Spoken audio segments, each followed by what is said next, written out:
시청자 여러분 안녕하십니까? 오늘도 화요일에 명인들의 복귀 출발해 보도록 하겠습니다. 토마토의 김근우입니다. 자, 시장을 보게 되면 연이어서 약세 모습을 띠고 있다가 오늘에 이르러서야 개별주들도 어느 정도의 반등이 발생을 했고 그 사이에서 모멘텀이 쭉 이어지는 종목들 또는 모멘텀이 깨진 종목들 또 앞으로 모멘텀을 좀 해봐야 할 종목들 구분이 나타난 게 오늘이 아닐까라는 생각이 듭니다. 어느 한편으로는 안도의 한숨이 좀 쉬어지기도 하고 또는 제가 드렸던 시장 중심의 뷰를 가져가셨던 분들은 오늘 같은 날 수익 실현을 많이 진행하셨을 것 같기도 하고 다양한 어떤 중심에 있는 순간이 오늘 날짜가 아닐까라는 생각이 듭니다.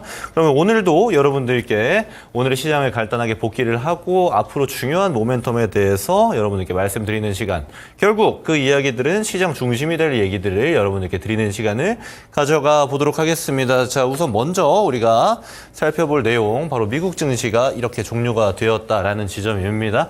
바로 눈에 들어오는 부분이 있죠. 자, 먼저 이 차트 같은 경우는 해석을 이렇게 하시면 됩니다. 초록색 부분은 상승, 붉은색 부분은 하락이라고 보시면 되는데 자, 눈에 띄는 거 있죠. 바로 엔비디아의 엄청난 폭락입니다. 마이너스 6%대 장중 폭락을 하는 거를 우리가 직접 봤고요. 그 이후에 개장한 게 오늘입니다. 그러다 보니까 뭐 브로드컴이라든지 퀄컴 또 다소 반도체 종목들, 반도체 관련주들이 대체적인 하락을 보여줬고 빅테크들도 보합권에서 움직이는 거 우리가 확인할 수 있습니다. 자, 근데 우리가 빅테크 중심으로 봐서 그렇지 대체적으로 바이오라든지 유틸리티, 유통 전반적인 업종은 대체적으로 상승을 해줬어요. 자, 어떤 걸 의미하냐? 빅테크에 쏠려 있었던 수급이 전일 미증시 같은 경우는 다른 개별주들로 많이 순환이 되었다라고도 볼 수가 있는 겁니다. 그렇다 보니까 시총을 많이 차지하고 있는 빅테크들이 하락을 함으로써 미증시 같은 경우는 좀 약세를 보여줬는데 지수 딴엔 그렇습니다만 개별 종목들은 굉장히 많은 종목 숫자가 상승을 해주게 되면서 시장 자체는 선순환이 좀 발생했다라고 볼 수가 있는 겁니다. 물론 빅테크 비중이 높았던 분들은 좀 어려움을 겪었을 테지만 말이죠. 제가 이 이야기를 먼저 드리는 거는 제가 계속 설명을 드릴 건데 엔비디아 모멘텀이 지금 시장의 중심이기 때문입니다. 이 지점 제가 설명드리는 거 자세히 들어보면서 그러면 내가 예를 들어 반도체를 들고 있다든지 또는 반도체가 없는데 앞으로 진입을 고려한다든지 그럼 진입을 하면 어떤 종목을 봐야 되는지 또 대응은 어떻게 해야 되는지 궁금한 지점들은 제가 드리는 설명 이후에 어느 정도 해소가 될 것이라는 말씀도 같이 드려보도록 하겠습니다. 자, 먼저 ADR 먼저 짚어보고 갈게요. 지금은 계속 ADR을 제가 보여드릴 겁니다. 시장이 결국 지수는 올라가고 있는데 개별 종목들, 전체적인 종목들은 상승 중이냐 하락 중이냐를 이 ADR을 가지고 판단을 해야 되는데 지표를 보는 법은 제가 오늘 설명을 생략하겠습니다. 연이어서 제가 3주간 설명을 드렸기 때문에 자, 중요한 지점은 이번 주에 해서 드디어 6자 나왔습니다. 코스닥 같은 경우 6자 굉장히 엄청난 과매도가 지금 등장했다라는 거예요. 6자는 잘 안 나와요.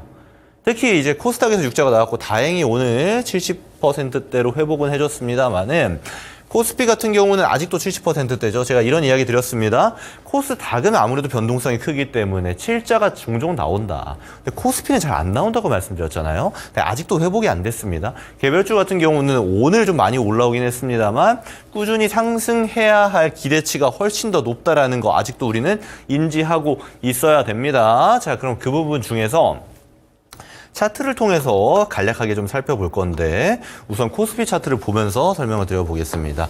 자, 과거로 좀 돌아가서 2023년 7월부터 ADR 지표 차트입니다. 자, 우리 자세히 보게 되면요. 결국 이 중심 100을 기준으로 해서 이 80까지 내려오는 구간에 도달을 하게 되면 결국은 상승을 만들어줬습니다. 마찬가지죠. 상승을 만들어줬고 마찬가지의 상승이 계속 발생했습니다. 자, 여기서 중요한 건 어떤 지점이냐면 지금 다시 또 80%대에서 80% 밑에서 열심히 횡보를 하고 있다는 거예요. 이 말인 즉슨 개별주들의 상승이 앞으로 기대되는 바는 마찬가지다라는 겁니다. 오히려 비중을 태워야 되는 거, 비중을 실어야 되는 지점은 이 지점에 있다라는 거기 때문에 여러분들이 종목을 어떤 종목을 보냐에 따라 좀 차이가 있겠습니다만 좋은 종목들이 많이 눌려있는 구간에 현재 있다라고도 우리가 해석할 수 있는 겁니다. 물론 코스피 단에서 말씀을 드리는 거고요. 지금 코스닥은 대응이 약간 다릅니다. 그거는 제가 다른 지표도 보여드릴 건데 먼저 말씀을 드리는 거예요.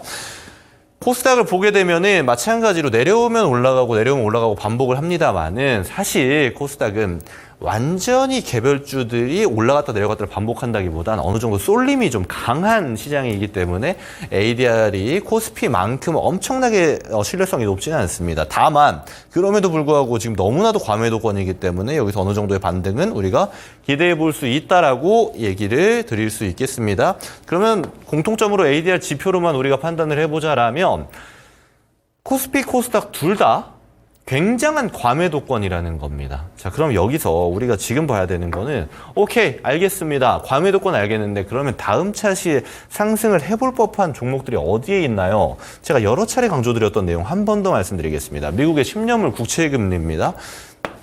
제가 이 국채금리 설명을 드릴 때 항상 기준선으로 얘기를 드렸던 게 4.5와 이 4.0 사이에 있는 한 4.3 정도 되는 구간을 기준점으로 말씀을 드렸어요. 이 4.3 밑에 있으면 국채금리, 특히 금리 민감도가 높은 업종 같은 경우는 상승할 확률이 높은 거고, 금리 민감도가 낮은 업종 금리 민감도가 높은 업종 같은 경우 4.3 위에 있으면 내려갈 확률이 높은 겁니다. 금리 민감도가 높은 업종은 어떤 거겠죠? 당연하겠지만 성장주입니다. 우리가 실적주들 얘기하잖아요. 우리가 보편적으로 보고 있는 실적주들은 금리 민감주들이 아닙니다.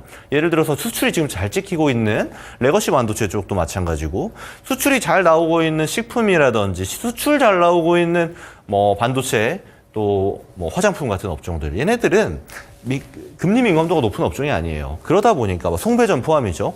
예를 들어 금리가 오르락 내리락 할 때 오히려 성장주들 같은 경우는 내려가는 모습이 많았죠. 대표적으로 바이오 같은 종목들이 내려가는 폭이 많았는데, 그럴 때 올라갔던 게 어떤 거였습니까? 화장품, 송배전, 식품처럼 실적 베이스의 종목들, 실적의 예측치를 가지고 주가의 높낮이가 많이 민감도를 결정했던 애들은 올라갔습니다. 자, 그러면 지금 단계에서 바로 얘기가 나오죠. 금리 민감도 높은 애 성장주 대표적인 거 2차전지 바이오입니다. 자, 근데 이런 얘기를 좀 말씀드렸는데 이 상태에서 우리 같이 하나의 지표를 좀 살펴보도록 하겠습니다. 시가총액 상위. 요거는 제가 한 번 더 좀 강조를 드릴게요. 코스닥 기준으로 좀 보겠습니다.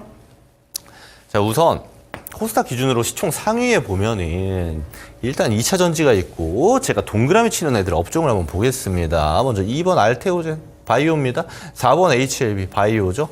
6번 셀트리온 제약 바이오입니다. 8번 삼천당 제약 바이오죠. 휴젤 바이오죠. 리가캠 바이오입니다. 자, 어떤 얘기죠? 지금 시가총액의 상단부에 많이 노출되어져 있는 대부분의 종목들은 바이오라는 겁니다. 그리고 실제로 제가 2주, 3주 전부터 바이오를 강조드리는데 여러분들 이 차트를 보면서 한번 참고를 더 해보면 좋을 것 같습니다. 자, 어떤 지점이냐면 그럼 코스닥 지수 대비해서 바이오가 지금 잘 가고 있는지를 봐야 돼요. 왜요? 금리 민감도가 이미 높아진 업종이고 금리가 지난주부터 강하게 하락을 했기 때문입니다. 자, 먼저 코스닥 차트를 보고요. 자, 코스닥 차트를 보고 여기서 추가를 좀 해보겠습니다. 바로 코덱스 바이오, 그리고 편입되어 있는 종목이 좀 다르다 보니까 헬스케어도 좀 같이 볼게요. 자, 이 지점을 같이 살펴볼 건데 최근자 움직임만 우리가 참고를 하면 되겠습니다. 자, 먼저 가장 상단에 있는 게 여러분께 말씀드렸던 코스닥입니다. 코스닥은 바이오만 있는 게 아니에요. 그렇죠? 2차 전지 비중도 굉장히 큽니다. 특히 에코프로 그룹주들의 시가총액이 크기 때문에 비중이 커요. 그래서 내려갑니다. 근데 잘 보세요. 바이오 펀드입니다. 자, 헬스케어. 여기도 바이오 마찬가지입니다. 편입된 종목만 좀 달라요. 헬스케어 올라가죠. 바이오도 제자리에서 지켜주는 것처럼 보입니다만 사실상 올라가고 있는 겁니다. 그리고 이 코스닥이 내려가는 거에 대비해서는 굉장히 강한 모습을 보여주고 있어요. 여러분들은 이 금리 민감도가 높은 업종에서 제가 바이오 꼽아드렸을 때 그때만 대표주들 제가 꼽아드렸던 거를 보셨던 분들은 아마 수익을 잘 보시는 구간이 이미 되어버렸을 겁니다. 그러니까 지금 상태에서 금리가 내려갈 가능성이 아직도 높은 구간이에요. 그렇다면 지금도 바이오 종목들이 어떻게 움직이는지 보면서 우리가 충분히 잘 담고 잘 수익 실현을 할 수 있는 거를 이 지표, 이 차트 비교를 통해서만 해도 알 수 있는 겁니다. 그러니까 저는 2차 전지는 아직 시간이 많이 남았다고 말씀을 드리잖아요. 바이오를 중심으로 코스닥은 대응을 해야 된다는 거고, 여기서 요 얘기만 같이 드릴게요. 중요한 지점은 뭐냐면 우리가 기술주 코스닥을 얘기할 때 코스피도 좀 같이 봐야 될 필요가 있습니다. 코스피, 코스닥. 자, 상단이 코스피고 하단이 코스닥입니다. 자, 최근에 모멘텀을 보게 되면요. 상하방이 완전히 갈라져 있습니다. 특히 우리가 잘 아는 삼성전자, SK, 하이닉스를 중심으로 해서 코스피가 쭉쭉쭉 뻗다 보니까 오히려 코스닥이랑 괴리감이 더 많이 커지고 있거든요. 자, 그러면 이 괴리감 결국은 좁혀야 됩니다. 결국은 이 이격을 좁히는 구간이 다가와야 되는데 여기서도 그러면 좁히는 구간에서 그러면 코스닥이 이격을 좁히려면 올라가야 되는 구간이 필요한데 올라갈 때 시총을 차지하고 있는 애들이 2차전지 아니면 바이오예요. 뭐가 올라가겠습니까? 자, 이거는 여러분들의 선택에 맡깁니다만은 제가 봤을 때는 가능성이 바이오에 아직도 엄청나게 많은 가능성이 높다라고 볼 수 있는 거고 어디에 집중해야 되는지가 바로 보인다라고 말씀드릴 수 있겠습니다. 그러면 이 상태에서 우리가 종목단에서도 한번 살펴볼 건데 자, 종목도 같이 한번 살펴보겠습니다. 먼저 지금 당연히 바이오 대장은 알테오젠이니까 알테오젠을 보게 되면 상단부에서 이미 놀고 있습니다. 자, 좀 키워서 이미 많이 상승했습니다만 상방에서 내려올 생각은 거의 안 하죠. 자, 여기서 추가로 볼게. ADC 대장인 리가캠바이오 같이 볼 필요가 있는 거고 얘도 상방으로 분위기를 틀었습니다. 여기서 중요한 게 이제 HLB 같은 애들도 같이 들어가야 돼요. 여러분 아시겠지만 지금 여기서 HLB는 간략하게만 제가 설명드릴게요. 여기서 여기까지 지금 하락이 나왔을 때 굉장히 강하게 하락이 나왔는데 여기서 나온 게 뭐였냐면 미국의 FDA 승인이 이제 보류가 됐죠. 그러면 승인 보류가 된 게 탈락이냐라고 보고 계신 분들이 좀 많아요. 탈락은 아닙니다. CRL 제출을 요구했어요. CRL이라는 건 보완 요구서입니다.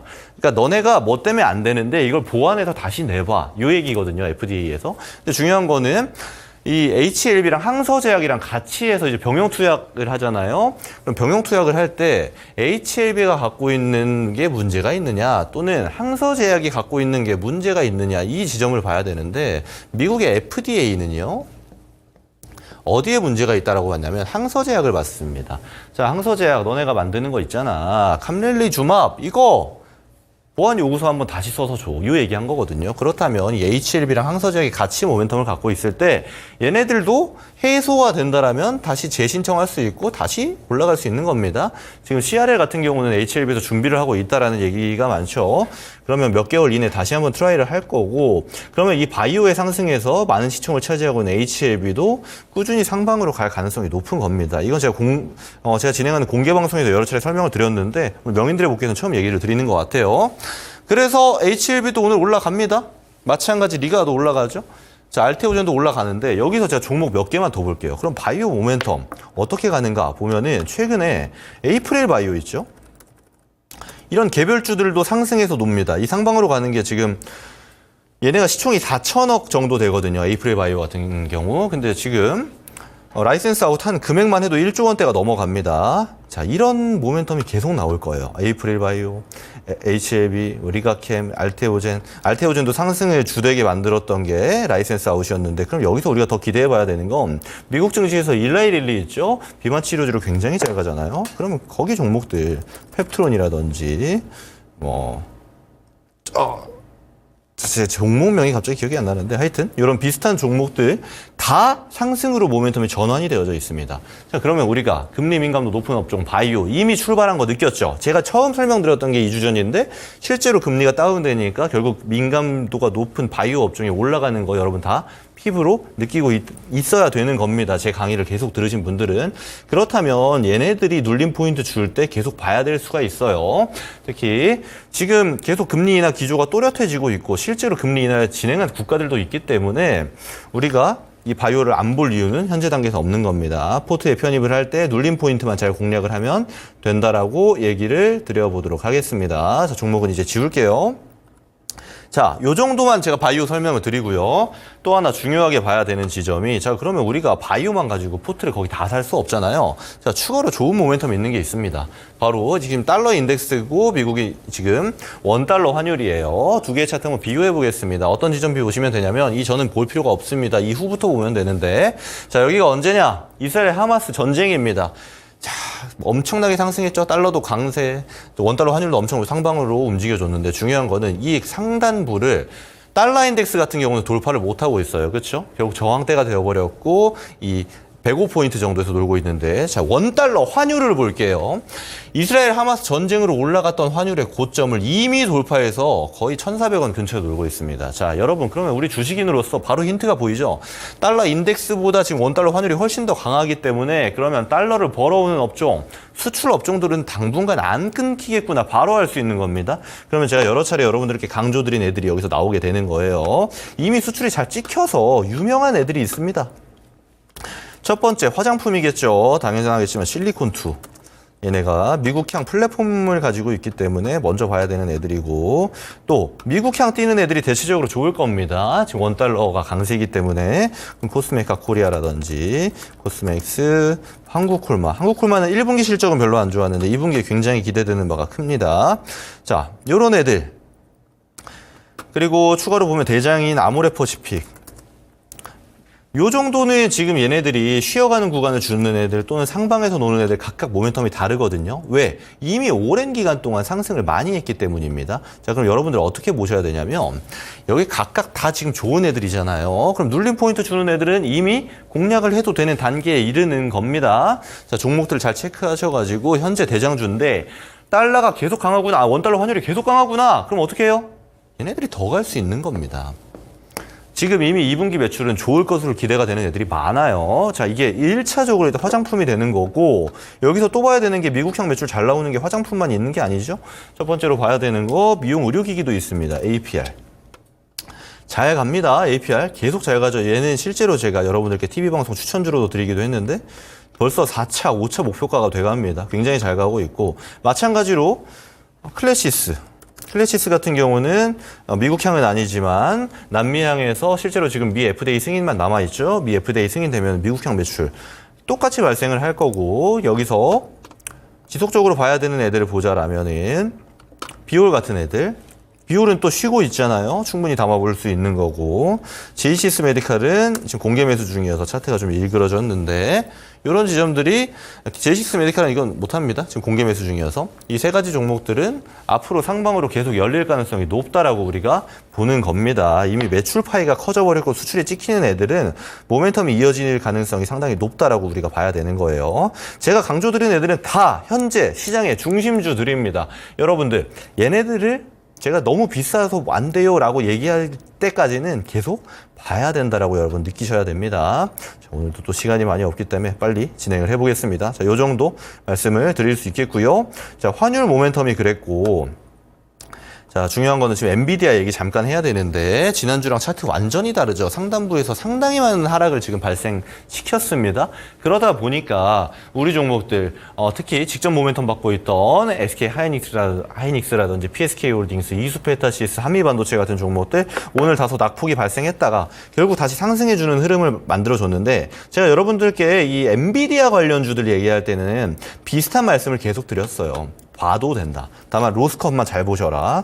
왜냐하면 SK 하이닉스가 HBM만 하는 애들이 아닙니다. SK 하이닉스 같은 경우는 레거시도 지금 잘하고 있기 때문에 오히려 지금의 트리거가 상승해서 어느 정도 눌림 포인트를 줄 수 있는 트리거로 작용할 가능성이 높아서 제가 어제 3포인트에 출연해서도 이거 내려가면 잡을만 하다라고 말씀을 드렸고, 실제 오늘 내려간 다음 상승을 해주고 있죠. 자, 추가로 말씀드리는 게 이제 한미반도체, 인수페타시스, PSK 홀딩스. 자, 다만 중요한 거는 이렇게 상승 이후에 조정이 한번 나와 버리면은 우리가 잡을 수 있는 포인트는 다 존재하긴 합니다만은 중요한 지점은 이런 게 있습니다. 모멘텀에서 떨어져 나가는 애가 발생할 수 있어요. 예를 들면 오늘 다 시가에서 상승을 해주면서 마무리를 해주지만 PSK 홀딩스 같은 경우는 하방으로 지금 압력을 받고 있죠. 자, 이러면 이 HBM 모멘텀에서 한번 떨어져 나갈 수가 있는 겁니다. 같은 움직임을 주는 애들에서 떨어져 나간다. 이거 계속 발생했던 일이에요. 여러분, 이오테크닉스, 리노공업 다 HBM이랑 같이 갔습니다. 지금 한번 볼까요? 똑같이 가고 있는지? 아닙니다. 다 하방에서 놀고 있어요. 모멘텀이 상단으로 갈수록 떨어져 나가는 종목이 발생한다는 거, 리노공업 다 하방에서 놀고 있죠. 이런 지점들이 이 상단부에서는 충분히 발생할 수 있습니다. 그래서 PSK 홀딩스 같은 경우는 오히려 지금 좀 유의를 해야 되는 자리까지 도달을 했다라는 거 여러분 참고로 보셔야 됩니다. 특히 여기 있는 보유주들 가지고 계신 분들은 상단 3개가 오히려 지금 중심으로 압축이 된 거예요. 충분히 들어가 볼 법한 자리고 여기서는 상단 트레이딩 충분히 가능하다라고 계속 말씀을 드리겠습니다. 그리고 제가 이 얘기를 왜 먼저 말씀을 드리냐면 지금 엔비디아 있죠? 엔비디아를 보게 되면은 오늘 많이 하락을 했습니다만 이거 가지고 오늘 끝났다라고 말씀하시는 분들이 많아요. 오늘 끝났는지 안 끝났는지 모릅니다. 그리고 이렇게 엄청난 폭발적인 상승을 해준 종목 그리고 실제로 실적까지 찍히고 있는 종목들 같은 경우는 한 방에 잘 안 죽어요. 분명히 조정 나오고 상승 한번 해준 다음에 내려가더라도 내려갑니다. 자, 근데 이 내려가려면은 모멘텀이 끝났다라는 어떤 트리거가 있어야 되는데 그 트리거는 언제 나오냐면 8월이 돼야 나옵니다. 자, 이게 뭐냐면 자, 위에 차트 안 보셔도 돼요. 밑에 보겠습니다. 지금 실적 발표일이 계속 나오고 있죠. 다음 실적 발표는 8월 15일이에요. 그럼 8월 15일 날 엔비디아 실적 발표가 나올 건데 중요한 건 지금 예측치가 오른쪽이고 왼쪽이 이제 매출인데 예상치를 다 상회했단 말이에요. 근데 자, 284억 달러를 지금 예측하고 있습니다. 매출이. 그렇다면 여기에 통과가 될 것인가, 매출을 상회할 수 있을 것인가, 이게 중요할 건데 그 기간이 8월이라는 겁니다. 제 뷰에서는 8월까지 엔비디아가 바로 죽는 일은 없다라는 거예요. 그렇다면 우리가 반도체에 대응할 때, HBM 모멘텀 대응할 때 이 지점을, 이 일정을 참고해서 대응을 하면 되는 겁니다. 자, 바로 다음 내용 넘어갈게요. 자, 이게 뭐냐면 상하이 컨테이너 운임 지수입니다. 여러분. 상하이 컨테이너 운임 지수가 정말 엄청나게 상승했어요. 올해 초에 대비해서 거의 2배 가까이 상승했는데 상하이 컨테이너 운임 지수가 상승하면 당연히 수혜 보는 업종은 해운 업종입니다. 그렇다 보니까 자, 왜 그럼 올라갔는지 알아야 되는데 첫 번째로 말씀드릴 게 아시겠지만 여기 이제 이집트가 있고 여기 수에즈 운하가 있죠. 근데 수에즈 운하를 통과해야지 물류가 아시아와 유럽 간에서 정확하게 잘 이어지는데 여기 후티 반군이 장악을 하고 있습니다. 근데 이게 해결이 안 돼요. 그럼 어떻게 되냐? 선박이 여길 못 지나갑니다. 그럼 아프리카 희망봉으로 돌아가야 돼요. 당연하겠지만 이걸 트리거로 해서 해상 운임료가 상승을 하게 되고 컨테이너 운임 지수가 상승을 하는 겁니다. 그리고 상승을 하면은 얘가 끝나면은 하락 포지션이 나오는데 중요한 건 얘 안 끝나죠. 후티 반군 계속 여기서 이슈가 나오고 있고 실제로 미국, 영국 해군과 전투도 벌어지고 있기 때문에 당분간은 끝나지 않을 거라는 모멘텀이 많고 이를 통해서 뭐가 있냐면 해운주들이 좀 상승해 줍니다. 이거는 제가 며칠째 말씀을 드린 거죠. 근데 중요한 거는 여기서 제가 대장으로 얘기 드렸던 HMM 같은 경우는 상승으로 추세 전환을 했습니다만 폭발적인 상승이 아직은 나오지 않고 있어요. 페노션 마찬가지입니다. 이 2개 정도를 우리가 볼 수 있는 건데 여기서 추가로 보는 게 뭐 대한해운이라든지 흥하해운 같은 종목들도 이 모멘텀을 움직입니다. 근데 여러분 잘 아시죠? 저는 이 중심주 뭐라고 말씀드리는 게 HMM이나 페노션입니다. 이쪽에서 상승 트리거는 앞으로도 작용될 수 있습니다. 끌고 가시는 분들 여기서 보면 되고 이 중심주 모멘텀에 따라서 대한해운이나 흥하해운은 상승이나 하락의 변동성이 굉장히 크기 때문에 트레이딩으로 대응을 하시면 되는 겁니다. 이거는 본인의 실력에 맞게 대응을 하시면 되세요. 이거는 당분간 한 방에 끝나는 이슈가 아니기 때문에 꾸준히 보셔야 됩니다. 자, 제가 조선주도 또 얘기를 해야 되는데 이거는 제가 다음 주에 좀 말씀을 드려야 될 것 같습니다. 시간이 많이 없네요. 자, 내일 모레 6월 27일 날 해서 제가 못다한 내용이라든지 또 더 디테일하게 봐야 되는 내용 앞으로 7월에 여러분들이 주로 봐야 되는 섹터, 종목에 대해서 또 압축해서 설명드리는 시간 가져갈 겁니다. 시간 나오죠? 토마토 증권돈 유튜브에서 6월 27일 목요일 날 오후 4시에 라이브 방송 진행할 예정이니까 많은 참여해 주시면 좋겠습니다. 오늘 못다한 얘기도 여기 가서 할게요. 자, 다들 시청해 주셔서 감사드리고요. 시장의 기조가 좀 바뀌고 있는데 명인들의 복귀 통해서 여러분들이 많은 수익 얻어가실 수 있도록 최대한 많은 인사이트 제공해 드리도록 하겠습니다. 다들 시청해 주셔서 고맙습니다. 토마토의 김근우였습니다.